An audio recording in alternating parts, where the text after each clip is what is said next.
My name is Philip Buchholz. I have a PhD in biochemistry and molecular biology. I'm a cancer gene jock. Basically, I do cancer genomics research at the University of South Carolina.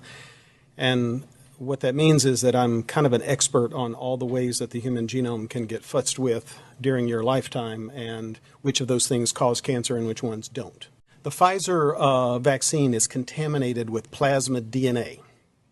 It's not just mRNA. It's got bits of DNA in it.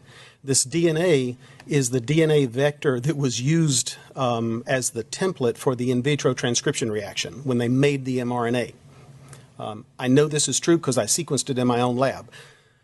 The vials of Pfizer vaccine that were given out here in Columbia, one of my colleagues was in charge of that vaccination program in the College of Pharmacy, and for reasons that I still don't understand, he kept every single vial. So he had a whole freezer full of the empty vials. Well, the empty vials have a little tiny bit in the bottom of them. He gave them all to me, and I looked at them. We had 2 batches that were given out here in Columbia, and I checked these 2 batches, and I checked them by sequencing.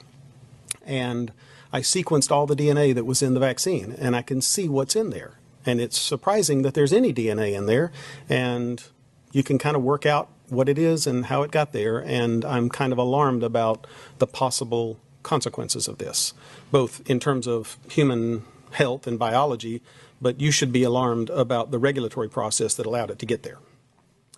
So this DNA, in my view, it could be causing some of the rare but serious side effects like death from cardiac arrest. So there's a lot of cases now of people having suspicious death after vaccine. It's hard to prove what caused it. It's just, temporally associated.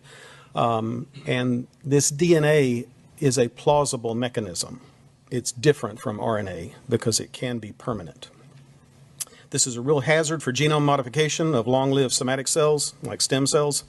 And it could cause, theoretically, this is all a theoretical concern, but it's pretty reasonable based on solid molecular biology, that it could cause a sustained autoimmune attack toward that tissue. It's also a very real theoretical risk of future cancer in some people.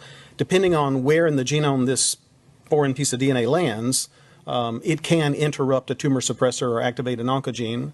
I think it'll be rare, but I think the risk is not zero, and it may be high enough that we are to figure out if this is happening or not.